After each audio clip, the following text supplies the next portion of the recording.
The series opens with a broadcast revealing that Hurricane Katrina has escalated to a Category 5 storm. Following this, scenes of boats navigating through the floodwaters and widespread destruction are shown. Through these brief yet impactful moments, the devastating reality of the situation is conveyed, making it difficult to watch without feeling sorrow. Subsequently, a team clad in hazmat suits arrives at a hospital, only to be confronted with the aftermath of the disaster inside. Upon entering a room marked with a warning to stay out, one individual discovers numerous lifeless bodies strewn across the floor. The scene shifts to the present, where Horace is being interrogated about the 45 deceased individuals discovered in the hospital. Horace recounts the harrowing 5 days following the storm, describing the dreadful conditions and detailing the chaotic events that unfolded within the hospital after Katrina. The interrogators are relentless, seeking answers about the deaths of these 45 people. As the pressure mounts, Horace struggles to articulate his thoughts, overwhelmed by the intensity of the questioning. Following the opening credits, the narrative takes us back to the hospital staff as they prepare for the imminent hurricane. Dr. Anna enters the hospital and heads to the nurse's room, where the team humorously critiques the small number of items she has brought, anticipating a potential extended stay. Anna admits that this is her first experience with a hurricane at the hospital and expresses hope that the situation won't be as dire as predicted.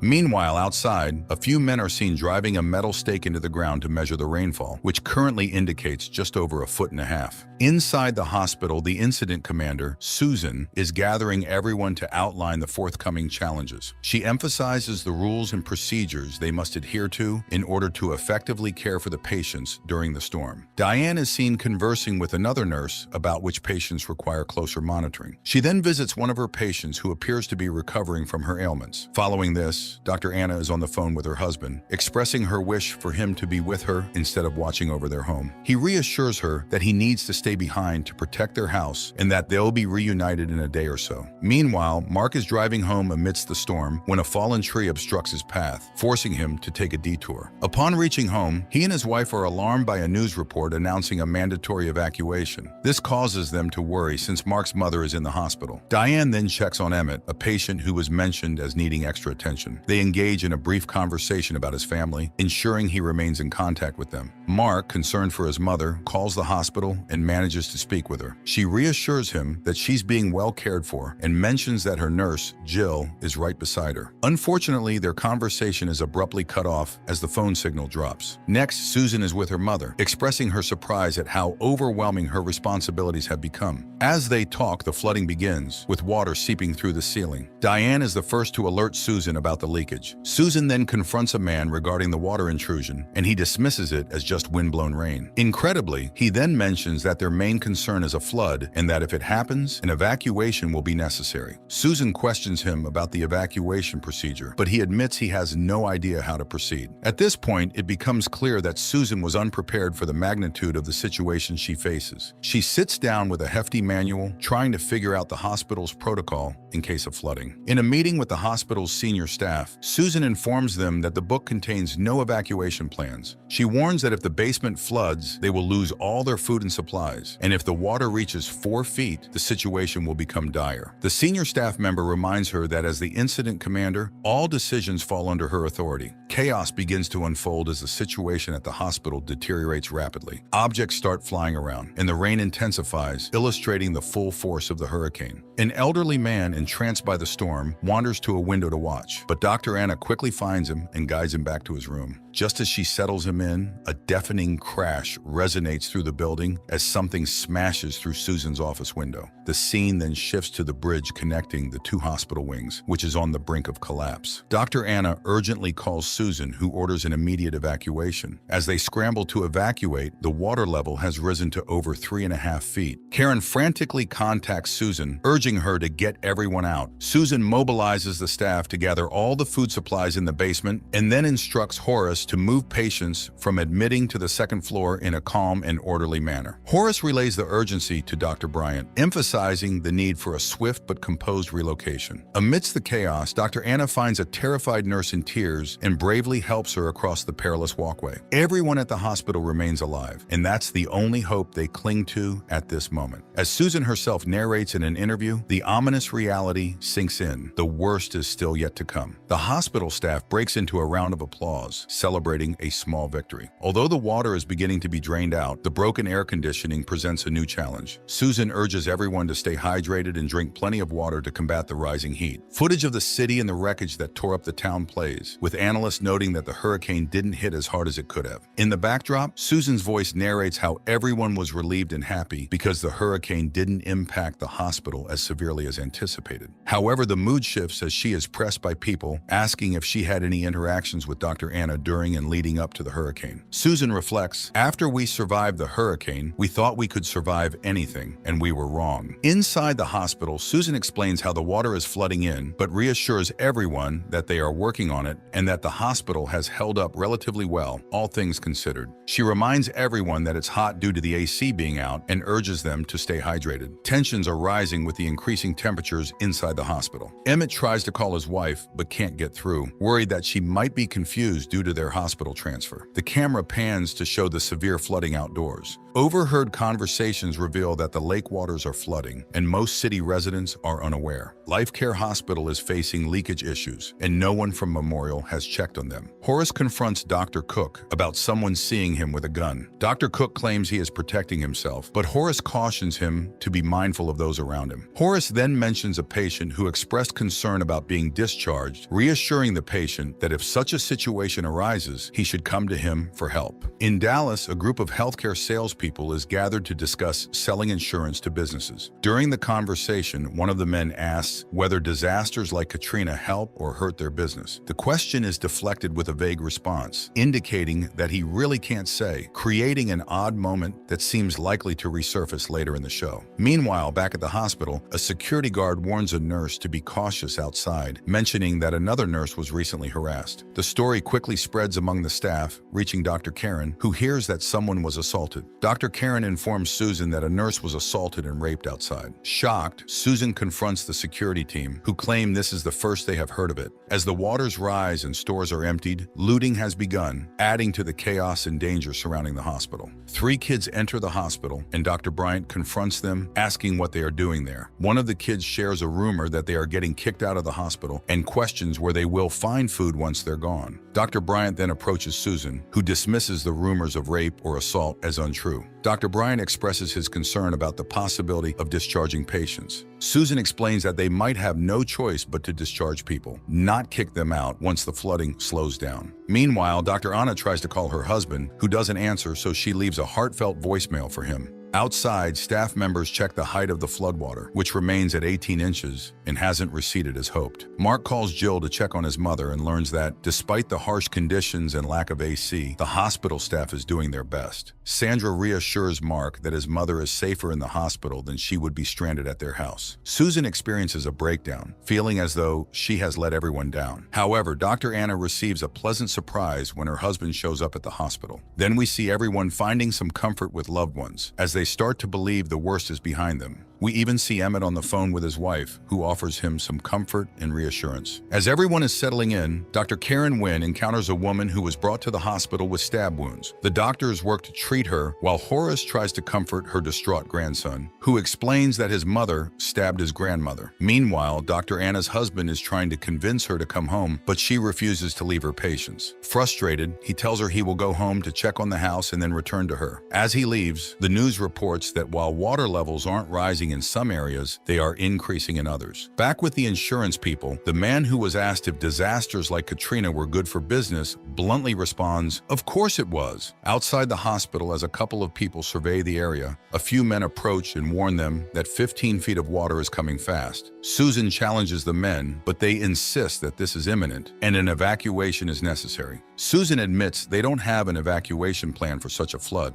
She quickly takes command, rallying resources and preparing for what's ahead. The episode concludes with someone urging Dr. Anna to call her husband back as they observe a tide coming in, carrying all sorts of debris. Dr. King is interviewed about the incident at Memorial Hospital. He tells the interviewer that crises reveal true character, highlighting Anna and the events surrounding her in the hospital. It's day 3 inside the hospital, and Susan is contemplating a complete evacuation. With the city's water pumps broken and the water levels rising, she fears the floodwaters could reach the 2nd floor. She realizes that the only viable solution solution might be to leave the hospital entirely. However, with the water continuing to rise and some patients in urgent need of evacuation, Susan faces another dilemma. The helipad on the roof hasn't been used in years, and there might not be a way to evacuate the patients via ambulances. The situation is becoming increasingly precarious, leaving Susan and the staff scrambling for a solution. The situation is complicated by friction between Memorial and LifeCare, with LifeCare being in a much more precarious position regarding patient evacuation. Diane from LifeCare approaches nurses, seeking clarity on the evacuation plans. Given that LifeCare is a private hospital with most of its patients in critical condition, moving them isn't a viable option. Meanwhile, in Dallas, a group of businessmen, including Michael Arvin, receive emails from Memorial requesting evacuation assistance. While some of his co-workers dismiss the emails, Michael takes the matter seriously and discusses with his boss, Steve, whether they can facilitate the evacuation. Michael senses the gravity of the situation and immediately begins trying to arrange medical services for Memorial. Despite his efforts, he hits several roadblocks and eventually sends an email deflecting the responsibility to the National Guard. Nevertheless, Michael continues to do everything he can to secure help for the hospital. The reality is that New Orleans is a poor community, and as often happens, the wealthy tend to look out for themselves. Consequently, services are scarce as they move into the city. At Memorial, the only viable solution seems to be moving patients up to the helipad. However, this option is fraught with difficulty due to the steep climb and the deteriorated state of the helipad, which has not been used in years, adding to the already high tension among the staff and patients. From their vantage point, the workers notice severe corrosion on the helipad, which could pose significant problems for landing helicopters. Despite these concerns, the hospital must begin evacuations and prioritize which patients to move first. The National Guard has promised to transport 35 patients by truck, leading Susan to decide that those on life support should be prioritized. However, the helicopter evacuation plan faces limitations, as they can only move one person out. Michael learns from his boss that using private helicopters and assistance from the state of Atlanta is not an option. They believe the responsibility should remain with the military and National Guard. When the military truck arrives, it can only accommodate 20 patients instead of the promised 35. Anna chooses to stay at the hospital rather than evacuate, while the neonatal care unit staff begin the tense and challenging task of moving up to the helipad. The situation becomes dire as there are no helicopters available, and even worse, the generators are about to fail. Water continues to flood in, leaving patients stranded. Sandra sends an urgent message to Michael, pleading for immediate assistance. Suddenly, the power goes out. The fans stop, the ventilators cease functioning, and the evacuation plan is put on hold. Rumors of snipers outside circulate on the news, and frustrations reach a boiling point for the desperate residents without an easy way out. The situation is precarious. Susan breaks the bad news to Anna, explaining that although corporate is doing everything possible to arrange a rescue, the high water levels make it impossible to bring trucks back. The fire department, tired of waiting, decides to take matters into their own hands and start rescue operations. Amidst the chaos, one of the patients goes into cardiac arrest. Anna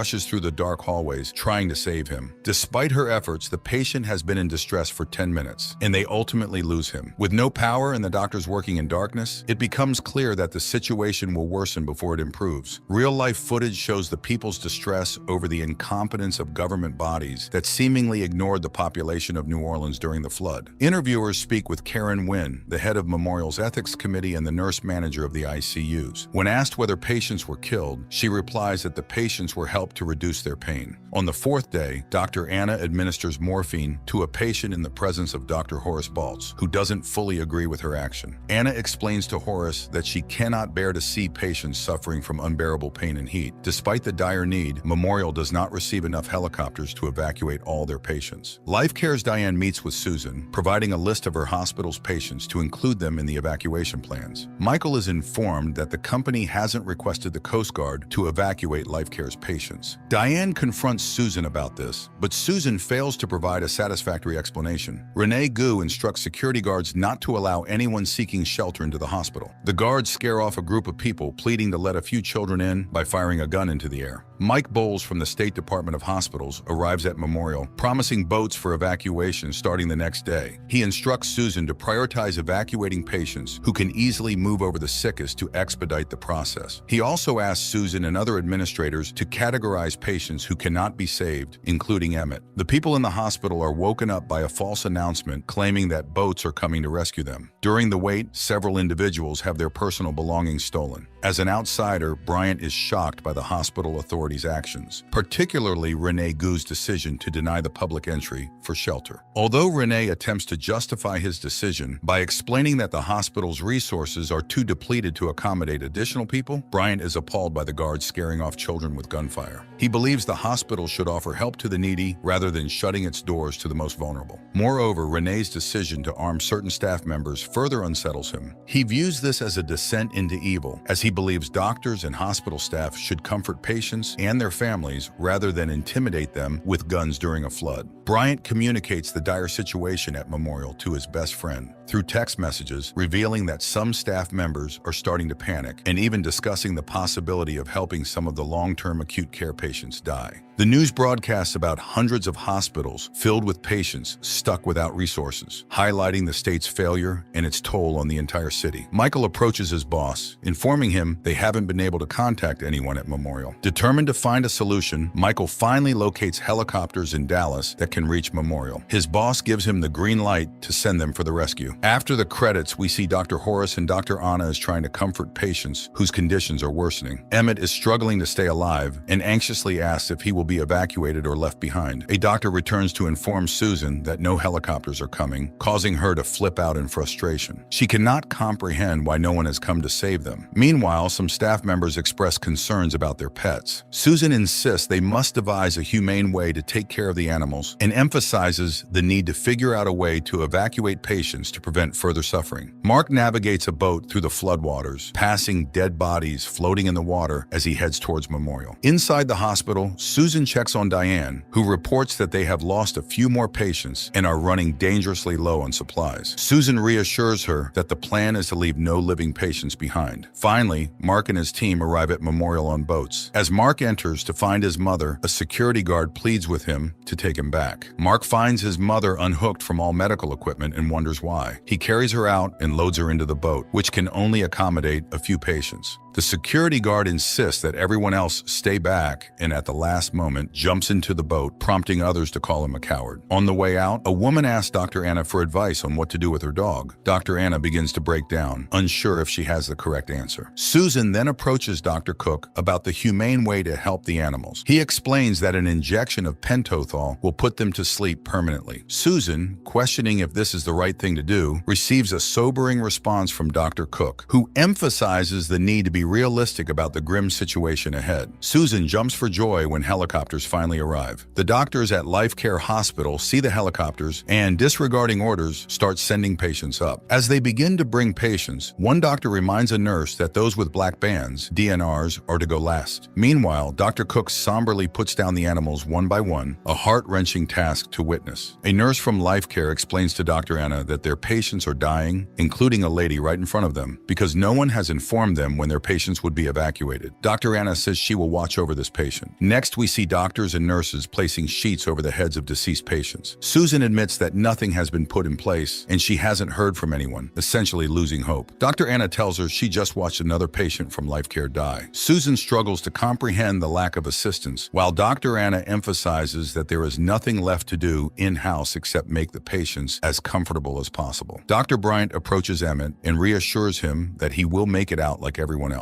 A crew arrives by boat, informing them that rescue boats will come soon and everyone must be out by 5 p.m. Susan panics, realizing that this is not enough time to evacuate everyone. In a tense moment, Susan spreads the word to Dr. Anna about the mandate, who responds that it's never going to happen. Susan insists that if Anna hasn't spoken to Dr. Cook yet, now is the time. It's a harrowing implication that Susan is essentially giving the nod to consider euthanizing the patients who can't be evacuated. A nurse overhears Dr. Anna and Dr. Cook discussing the grim possibility and informs Dr. Bryant about their plan. The realization sets in that they won't be able to get everyone out in time, and they are considering ending the suffering of those who cannot be saved. The boats have arrived, and as they do, people begin making their way to evacuate patients one by one. The evacuation process finally gets underway. In a poignant moment, Susan sees her mom off, displaying a rare smile that reveals her raw emotion. Meanwhile, people work tirelessly to get patients up the steps to the rooftop and onto the helicopter. The end is in sight for many. Dr. Cook and his wife leave their dog behind, but as they board a boat, they see a woman bringing her dog on, which upsets his wife. Susan tells Dr. Horace that he has done his part and must evacuate with the next group. However, the security team begins to act aggressively, insisting that doctors and patients clear out immediately. One doctor asks Dr. Bryant to join them in prayer, but he declines, saying he has patients to care for. At that moment, he sees Dr. Anna injects patients with something, which infuriates him. Dr. Bryant packs a bag and decides to leave the hospital in anger. Meanwhile, a woman is told by security that it is time to go, but she pleads to stay with her mother. They force her to leave, and she begs to say her goodbyes in a heartbreaking moment. Dr. Anna informs the remaining doctors at Memorial that they are taking over the care of their patients. A nurse approaches Anna, expressing doubt that their patients will make it out. Dr. Anna tells Dr. Karen about the situation at Life Care, and they resolve to make the patients as comfortable as possible. Dr. Karen rallies everyone, reminding them that as doctors and nurses, they must do everything they can to evacuate their patients. At last, one of the largest patients at the hospital is finally being evacuated. Dr. Horace sits in the hot seat, ominously declaring that decisions were made after those 5 days that never should have been made. This spine-chilling opening sets the stage for the dissonant and tone-deaf response from President George Bush to the unfolding crisis in New Orleans. A series of montage news footage is seamlessly stitched together over his speech, capturing the contrast between his words and the grim reality on the ground. This beautifully edited sequence then transitions to Atlanta, 13 days after Katrina. Butcher is summoned to Baton Rouge to meet with the Attorney General, who wants to investigate what happened at Memorial Hospital. With 45 dead patients inside, the situation has raised significant concerns, prompting a thorough investigation. Joining him in this endeavor is Virginia Ryder, who works in the fraud department. As they receive evasive responses from Memorial's administrators and troubling reports from Life Care about morphine injections, the pair realizes they need to obtain Life Care's records and speak with Anna to uncover the truth behind the tragic events. Anna is having a meal with a Walker Shaw. With Memorial not reopening anytime soon, Anna finds herself in need of a new job. Walker offers her a position at a hospital in Tennessee. She eagerly accepts the offer without hesitation, wanting to jump straight back into work. In stark contrast, Susan, along with Karen and several other nurses, is tasked with phoning the families of the victims to deliver the awful news. They follow a scripted protocol to convey this devastating information. Meanwhile, Anna appears on TV, giving an interview about the patients and their deaths. Butcher listens to Anna's interview and remarks on how well-rehearsed it seems. Regardless, the interview gains mainstream attention, and CNN expresses interest in conducting their own interview with Anna. Virginia and Butcher decide to head down to New Orleans themselves. They find the city a desolate wasteland, with abandoned cars lining the roads and widespread destruction everywhere. Upon arriving at the hospital, they are stopped from entering. They are told they need a warrant and a hazmat suit to gain access, but they notice that the security personnel aren't even following their own protocols, raising yet another red flag. The focus then shifts to Anna, who prepares for the impending media storm by securing an attorney. She braces herself for the intense scrutiny and public attention that are about to descend upon her. She called Susan and told her CNN wants to interview her about a possible euthanasia in the hospital. Susan was hearing about this for the first time. She tried to reassure Anna and hung up. Horace is on the phone asking if a patient of his was on the list of the people that died, but he couldn't get any information. Butcher and Virginia eventually sit down with Diane, who provides a harrowing account of the events on day 5. Diane recalls Susan saying, "The plan is for no living patient to stay alive." Anna, she explains, was even more forthcoming, having told Diane that some patients would not make it, including Emmett Everett, who was conscious and aware of what was happening. Butcher is skeptical about the euthanasia story, finding it hard to believe.